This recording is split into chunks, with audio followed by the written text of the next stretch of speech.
Welcome to Sacred Spaces, the Advanced School of Ancestral Communication. I'm Queen Carlenia, speaking to my Afrikanu and Afro-Kaitnut, African Black family. Those words are over 40,000 years old when our people were the only people on this planet, and those words are engraved in the walls of ancient Kemet, present day Egypt.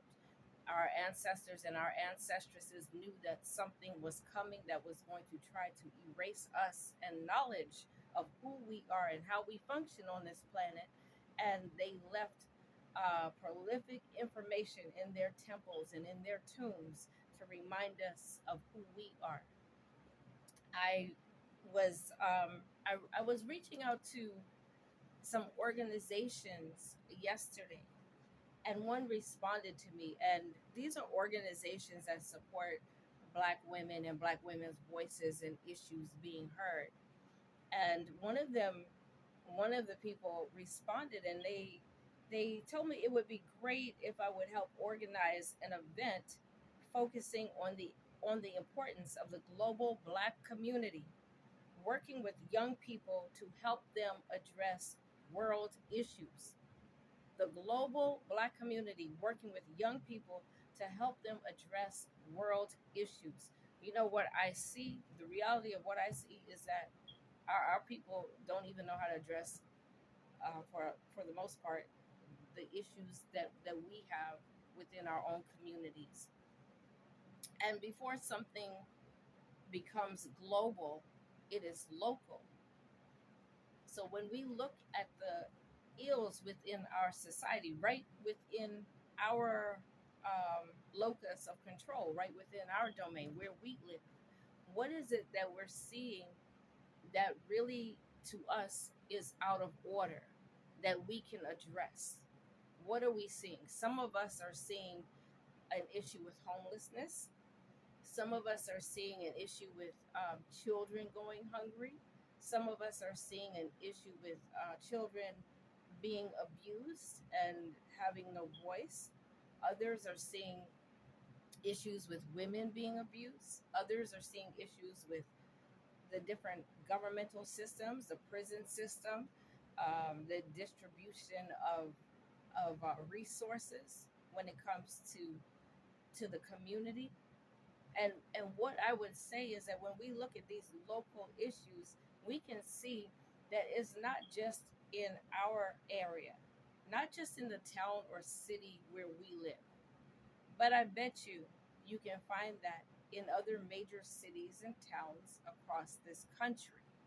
And then if you look in other countries, you can find people who are struggling with the same issues. So how do we work with our young people to help them address the world issues? It means we would first have to be addressing them ourselves. And when I think about it, Dr. Frances Cress Welsing, she really delved pretty deep into these different ills that affect our community. And she was talking about right here in the United States, but it is across the world. And she came to the conclusion that these challenges that we are facing is because there is a system, a global terroristic system of white supremacy slash racism.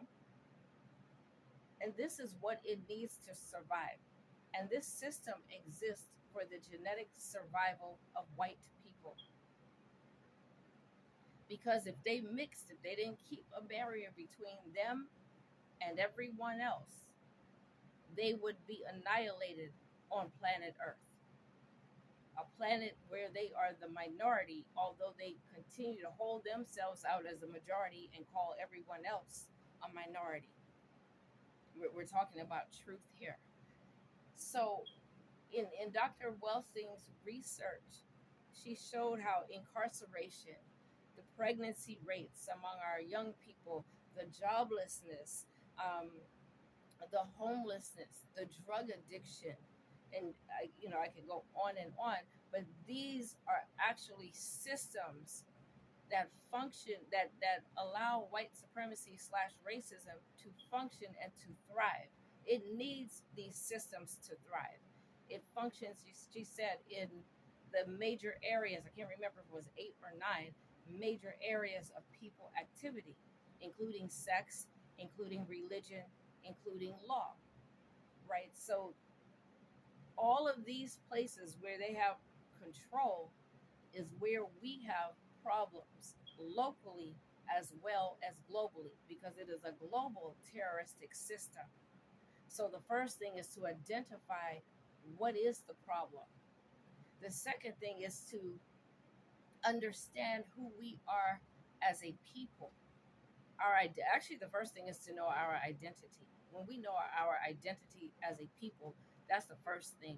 Then we begin to look at the situation. How does it affect me as an Afro-Right Kite woman, African Black woman, a woman of African descent, regardless of where we find ourselves on the planet, our ethnicity, whatever? How does this affect me? And is it something that creates harmony or does it create disharmony? If it creates disharmony, I have a responsibility as much as I can, depending on my own function, my own purpose here. I have a responsibility to move to eradicate the disorder. So if I see, and then I want to say that whatever it is that you see is a problem, the reason that you are seeing that is because you have something, you carry a medicine that will heal or eradicate that issue and restore balance. So some of us see the issue of homelessness, and that's prevalent. That's what's top of mind for us. Others see what's going on in the prison system. Others want to help mothers. Others want to help young men. Others want to help to stop the violence. Well, whatever it is that we're doing, when we take into consideration who we are, how we are created as Afro-Wakanu and Afro-Right new people, before we enter into this realm, we are taken to Amen and Amenet, Father and Mother God, and we are given a specific assignment, a specific function. We call it purpose, to execute while we are here. And then we're given an abosom or an orisha or vodou. Those are the different names that we call them in our languages. A spirit force in creation that governs our divine consciousness. So it has everything, the connections that we need, um, the power that we need to execute, the ways it means, like how are we going to execute, who are we supposed to meet, when, the timing, is all of that is found in the Abosom, who governs our divine consciousness, in the Orisha, who governs our divine consciousness. And so that's why it's so important for us to be in communion with that be in communion with our own soul. That's why we go to the altar. That is our primary place of instruction. Nobody can give us an Orisha. Nobody can give us an Abosom. We are born into this world with it, with them. We are born into this world with them, and they only operate in alignment with divine order. So the things that we are drawn to naturally to restore balance to is that's a clue to what our purpose is. And some of us know what our purpose is and others don't. But as you begin to understand who you are, um, what your heritage is, what your lineage is, and you go to that altar, you are going to be who you are is going to be revealed to you. What you're supposed to be doing is going to be revealed to you. And so as you decide what the work is that you're going to do in the community, now how do we help our children? Because it says, how do we work with the young people to help them address the world's issues? With Project Home, I haven't even unfolded this, but we have different projects where people see something right in their community that they want to address. And they gather with a few friends or family members, 2 to 5 people to begin with, and grow that number to 10 who will address a particular issue right where you are. And then they also will have a youth contingent that comes alongside of them once a month to operate in the community, whatever it is. You might be helping to end something in the community. You might be bringing something to the community. Maybe you're teaching, maybe you're manufacturing something, but whatever it is, part of that process with Project Home is to have a youth contingent work alongside the adults so that that information is transferred, because it is the children that will have to deal with these issues. And so there are some of them that already have a proclivity to help, to heal, and when we begin to work with them in that capacity, guess what? We're opening up their minds to what's possible. We're bringing the elders and the young people together again. We're creating communities that care. That's what Project Home is. We're answering an ancestral call, and we're creating communities that care. But we have to go back to our roots so we understand who we are. Because if we don't understand who we are, then we don't even understand how a lot of these global shifts and alignments and realignments have to do with us as a people. They have to do directly with us as a people, because they are trying their very best to remove us. And if you don't see that, that's fine. You'll be like, in the Bible, they had a story about the bridesmaids waiting for the bridegroom to come. Five of them had oil in their lamps, and the other five, I don't know what they were doing, but they didn't have any oil, and they were running to the ones who had oil and asking, "Can you give me some?" But it was too late. It was too late.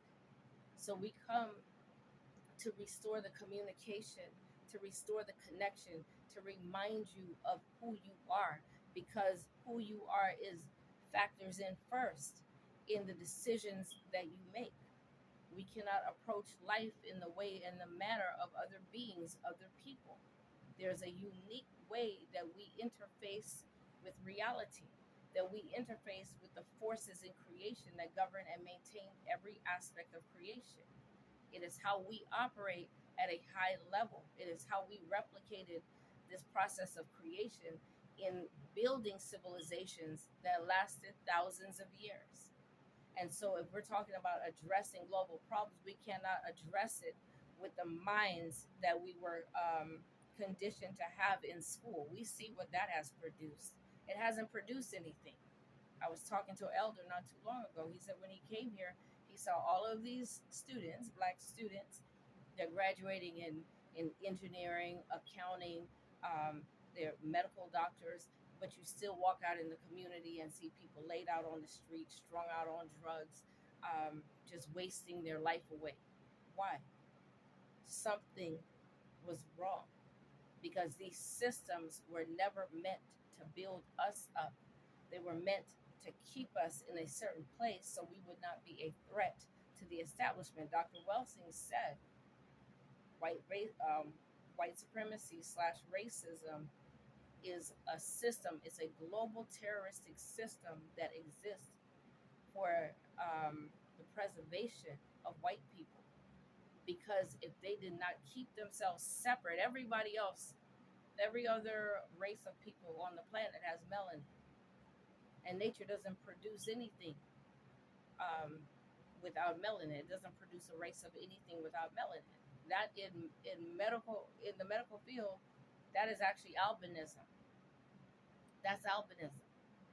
So they tried to make us feel inferior about how we look based on the color of our skin, not understanding that this is something very special, very powerful, that we are literally created out of the fabric of the universe, the same thing that the planets are created out of, that black substance of space, that melanin gas in which all of the planets and planetary bodies sit. We have that within us, and it's not just, it's a divine substance. It's a divine substance that carries unique properties, but they wouldn't want you to know that. So we got to keep you dumbed down. We have to keep you in a certain position. We have to keep you underfoot so you don't know who you are. Because if you know who you are, you could speak a word and you could stop us. You could speak a word and you can cause, like in I think it's called the Battle of Adwa in Ethiopia. I think they were fighting the Italian army, and They had the bees fighting. The bees. They fought with lions. The insects fought in that war. And I didn't even understand that. But if you go and you look it up on YouTube, you will see where people in the villages in different places in Africa, I have pictures where when someone has stolen something, the person who had the thing had something stolen from them would go to a priest or priestess, medicine man, medicine woman, and they would arrest that person. And you know what that arrest looks like? The bees would find that individual and will swarm them, and they will have they literally have to walk to right where the medicine man, the medicine woman, the priest and the priestess is. And the whole village is following them because they already know that whatever they have, whatever they're carrying, is stolen property. And only when they get there and confess, then they're released from that arrest and then turned over to the police. We didn't have jails on the continent. We didn't need jails. When you are able, because your brother and sister bees can communicate with you, when you're able to arrest someone, to arrest means to stop someone who is doing harm, creating harm in the community without even going to them and physically stopping them. When you have that power, why are you falling under the weight of those who serve a lesser God, of those who have no capacity to do that? You don't even know you have the capacity to do that. We have the capacity to protect ourselves, and we have a right and a responsibility to protect ourselves. Ashe.